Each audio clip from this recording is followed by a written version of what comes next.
Shalom Sobat XCC, saya Christian Santana. Kita ketemu lagi di dalam devotion kali ini. Minggu-minggu lalu kita merayakan Paskah, dan saat ibadah Paskah, Pastor Chandra mengkhotbahkan untuk kita semua bahwa perubahan hidup yang terjadi dalam kehidupan kita dapat membawa orang lain untuk mengenal Kristus. Nah, hari ini saya akan mengajak saudara untuk sama-sama menggali lebih dalam dari sebuah kisah, sebuah kejadian yang terjadi dan tercatat di dalam Alkitab, yaitu ketika Tuhan Yesus bertemu dengan perempuan Samaria di Sumur Yakub. Nah, dari situ kita akan belajar seperti apakah perubahan hidup yang dapat membawa orang untuk mengenal Kristus. Oke, kita baca dari Yohanes 4 ayat 1 sampai 29. Saya bacakan untuk saudara dan sekaligus saya akan bercerita mengenai konteksnya bagi kita semua.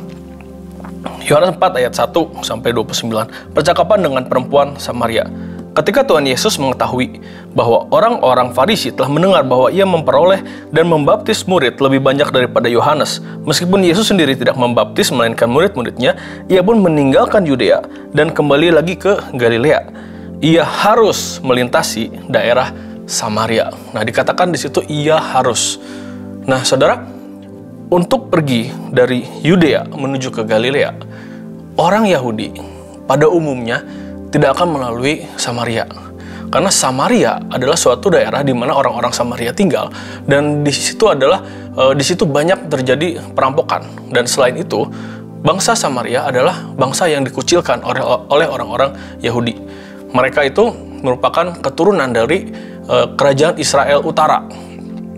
Nah, kerajaan Israel terpecah menjadi dua, ada yang utara dan selatan. Yang selatan kerajaan Yehuda gitu kan. Nah, ini menjadi orang-orang Yahudi, dan kemudian orang-orang Samaria berasal dari keturunan kerajaan utara yang akhirnya bercampur atau berasimilasi dengan penduduk setempat atau bangsa-bangsa yang bukan Yahudi gitu, sehingga mereka disebut bangsa yang tercemar gitu. Maka orang-orang Yahudi mengasingkan atau menjauhkan diri dari orang-orang Samaria. Bahkan mereka melihat orang-orang Samaria sebagai orang-orang yang hina. Sehingga ketika bangsa Yahudi, orang Yahudi, apalagi seorang rabi, akan berangkat dari Yudea menuju ke Galilea, ia tidak akan melewati daerah Samaria, tetapi ia akan mengambil jalan memutar, yaitu ke sebelah timur Sungai Yordan, dan dia akan melewati perbukitan dan gunung-gunung yang jalannya lebih sulit. Tetapi di sini dikatakan ia harus melintasi daerah Samaria. Nah, kemudian kita lanjutkan. Maka sampailah ia ke sebuah kota Samaria yang bernama Sikar, dekat tanah yang diberikan Yakub dahulu kepada anaknya Yusuf. Di situ terdapat sumur Yakub. Yesus sangat letih oleh perjalanan. Karena itu, ia duduk di pinggir sumur itu. Hari kira-kira pukul 12. Nah, Yesus itu sama seperti kita manusia. Dia juga dapat merasakan lelah dan letih gitu. Dan pada saat itu pukul 12 siang. Dan dia duduk di situ untuk beristirahat. Maka datanglah seorang perempuan Samaria hendak menimba air. Kata Yesus kepadanya, "Berilah aku minum." Nah, ini menarik, saudara. Kenapa ada seorang perempuan Samaria keluar tengah-tengah hari, siang bolong, jam 12 siang, menimba air? Nah, ini bukanlah sesuatu hal yang biasa terjadi. Biasanya orang akan mengambil air pada waktu pagi atau sore. Pagi sebelum matahari terlalu terik, ataupun sore ketika matahari sudah mulai tenggelam gitu. Nah, wanita ini pergi pada siang hari, pukul 12 siang, untuk mengambil air. Itu adalah sesuatu yang tidak biasa. Yesus minta untuk diberikan minum. "Berilah aku minum, sebab murid-muridnya telah pergi ke kota membeli makanan." Maka kata perempuan Samaria itu kepadanya, Masakan engkau, seorang Yahudi, minta minum kepadaku, seorang Samaria? Sebab orang Yahudi tidak bergaul dengan orang Samaria. Nah, seperti yang saya katakan tadi, itu bukan sesuatu hal yang biasa. Orang Yahudi tidak mungkin bergaul dengan orang Samaria. Orang Yahudi mengucilkan orang Samaria. Nah, terlebih lagi, ini adalah seorang perempuan Samaria. Orang Yahudi itu menganut kebudayaan patrilinear. Jadi mereka menjunjung tinggi seorang laki-laki di atas perempuan. Jadi ketika seorang laki-laki meminta minum kepada wanita yang tidak dikenalnya, itu juga merupakan sesuatu hal yang aneh gitu. Jawab Yesus kepadanya, "Jikalau engkau tahu tentang karunia Allah Dan siapakah dia yang berkata kepadamu, berilah aku minum? Niscaya engkau telah meminta kepadanya dan ia telah memberikan kepadamu air hidup. Kata perempuan itu kepadanya, Tuhan, engkau tidak punya timba dan sumur ini amat dalam. Dari manakah engkau memperoleh air hidup itu? Adakah engkau lebih besar daripada bapa kami Yakub yang memberikan sumur ini kepada kami dan yang telah minum sendiri dari dalamnya, ia serta anak-anaknya dan ternaknya? Jawab Yesus kepadanya, barang siapa minum air ini, ia akan menjadi haus lagi. Tetapi barang siapa minum air yang akan kuberikan kepadanya, ia tidak akan haus untuk selama-lamanya. Sebaliknya, air yang akan kuberikan kepadanya akan menjadi mata air di dalam dirinya yang terus-menerus memancar sampai kepada hidup yang kekal. Kata perempuan itu kepadanya, Tuhan, berikanlah aku air itu supaya aku tidak haus dan tidak usah datang ke sini lagi untuk menimba air. Kata Yesus kepadanya, pergilah, panggillah suamimu dan datanglah ke sini. Kata perempuan itu, aku tidak mempunyai suami. Kata Yesus kepadanya, tepat katamu bahwa engkau tidak mempunyai suami, sebab engkau sudah mempunyai 5 suami dan yang ada sekarang padamu bukanlah suamimu. Dalam hal ini engkau berkata benar. Nah, saudara, Yesus mengetahui bahwa perempuan Samaria itu adalah seorang pendosa. Dia orang yang suka berganti-ganti pasangan, suka berzina gitu. Jadi dia memiliki banyak suami, bahkan suami yang sekarang ada padanya bukan suaminya. Kata perempuan itu kepadanya, Tuhan, nyata sekarang padaku bahwa engkau seorang nabi. Nenek moyang kami menyembah di atas gunung ini, tetapi kamu katakan bahwa Yerusalemlah tempat orang menyembah. Kata Yesus kepadanya, percayalah kepadaku, hai perempuan, saatnya akan tiba bahwa kamu akan menyembah Bapa bukan di gunung ini dan juga bukan di Yerusalem.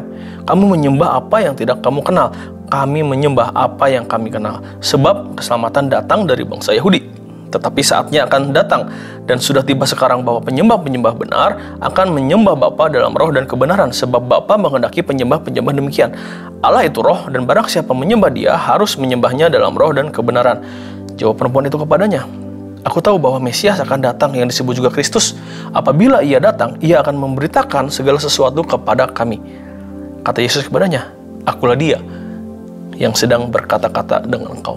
Nah, saudara, bangsa Samaria tidak beribadah di bait Allah di Yerusalem, tetapi mereka mendirikan bait Allah yang lain di pegunungan gitu. Makanya wanita itu bilang dia menyembah Allah di pegunungan-pegunungan gitu. Nah, tapi kata Yesus berkata akan tiba saatnya bahwa kita manusia gitu tidak menyembah lagi di Yerusalem atau di pegunungan, tetapi kita akan menyembah Allah yang benar gitu.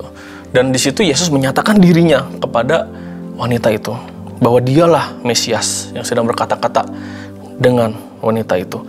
Kemudian pada waktu itu datanglah murid-muridnya dan mereka heran bahwa ia sedang bercakap-cakap dengan seorang perempuan. Lagi, orang akan merasa heran melihat seorang rabi, Yesus adalah seorang rabi, seorang Yahudi yang sedang bercakap-cakap dengan perempuan yang tidak dikenalnya, apalagi di daerah Samaria. Itu sesuatu hal yang aneh. Nah, tetapi tidak seorang pun yang berkata, apa yang kau kehendaki, atau apa yang engkau percakapkan dengan dia. Maka perempuan itu meninggalkan tempayannya di situ, lalu pergi ke kota dan berkata kepada orang-orang yang di situ, mari lihat, di sana ada seorang yang mengatakan kepadaku segala sesuatu yang telah kuperbuat. Mungkinkah dia Kristus itu? Saudara, di sini ada 3 hal yang dapat kita tangkap, yang dapat kita pahami mengenai perubahan hidup. Yang pertama, transformasi. Wanita ini, dia adalah seorang yang berdosa dan Yesus tahu itu. Dan Yesus datang menghampiri dia ketika orang-orang lain tidak mau berkenalan dengan dia, orang lain tidak mau berinteraksi dengan dia. Wanita ini adalah wanita yang dikucilkan. Makanya dia mengambil air pada waktu siang hari ketika tidak ada orang yang datang ke sumur itu untuk mengambil air. Disitulah dia datang. Nah, Yesus, dia tahu siapa wanita itu dan dia tahu apa yang sudah dilakukannya. Setiap dosanya dia tahu. Dan tetapi Yesus datang untuk wanita itu karena dia katakan dia harus melewati daerah Samaria. Itu berarti Yesus tahu dia harus pergi ke sana khusus untuk bertemu dengan wanita itu. Saudara, di situ Yesus menyatakan dirinya bahwa dia adalah Mesias. Dan di situ wanita itu percaya dan dia mengerti benar bahwa Yesus adalah Mesias. Di situ terjadi perubahan hidup atau transformasi. Nah, dia berpindah dari gelap kepada terang. dia meninggalkan dosa-dosanya dan dia mengikuti Yesus. Itu adalah transformasi. Begitu juga dengan kita, saudara. Ketika kita menerima Tuhan Yesus sebagai Tuhan dan Juru Selamat kita, Yesus adalah Mesias di dalam kehidupan kita. Kita berpindah dari gelap kepada terang. Kita meninggalkan kehidupan kita yang lama, kita meninggalkan dosa-dosa kita, dan kita mau hidup kudus, kita mau hidup berkenan di hadapan Allah. Karena Allah sudah memberikan putranya yang tunggal untuk menembus dosa kita, maka kita mau hidup kudus bagi Dia. Nah, itulah dia transformasi yang sesungguhnya, yaitu perpindahan dari gelap kepada terang. Nah, yang kedua saya dapat di sini adalah restorasi. Wanita ini adalah seorang yang dikucilkan. Pertama, dia adalah orang Samaria. Orang Samaria dikucilkan oleh orang-orang Yahudi. Yang kedua, dia adalah seorang wanita. Dia juga dikucilkan di antara para lelaki. Dia dianggap derajatnya, statusnya lebih rendah. Jadi udah double minoritas itu. Dia seorang Samaria dan dia seorang wanita. Dan yang ketiga, di antara orang Samaria, dia adalah seorang pendosa. Sehingga dia juga dikucilkan di tengah-tengah bangsa Samaria. Makanya dia pergi ke sumur di tengah siang bolong supaya dia nggak ketemu orang lain. Jadi dia udah minoritas, dan minoritas lagi. Jadi dia, status dia itu di masyarakat betul-betul rendah, betul-betul dianggap hina oleh masyarakat pada saat itu. Tetapi Yesus datang kepadanya.